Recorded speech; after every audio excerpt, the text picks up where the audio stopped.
আপনি কি সারাদিন পরিশ্রম করেন, তবুও কি ধন টেকে না?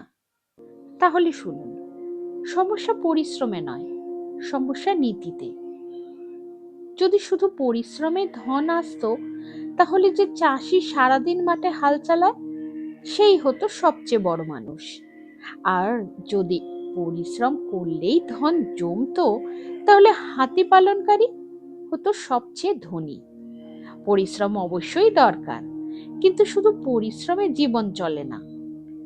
মা লক্ষ্মী থাকেন তার কাছেই যার আছে বুদ্ধি, বিচার আর নীতি, যে বোঝে কখন কি করা উচিত।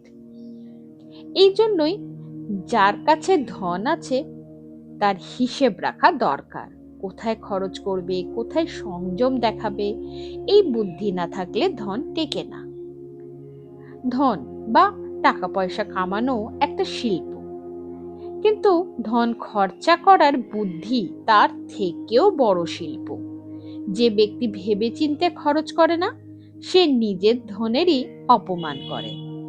সুযোগ কখনো নিজে থেকে আসে না, তোমাকেই চিনে নিতে হয় কোনটা দরকার আর কোনটা নয়। শুধু রোজগারের পিছনে দৌড়ালে বড় সুযোগ হাতছাড়া হয়ে যায়।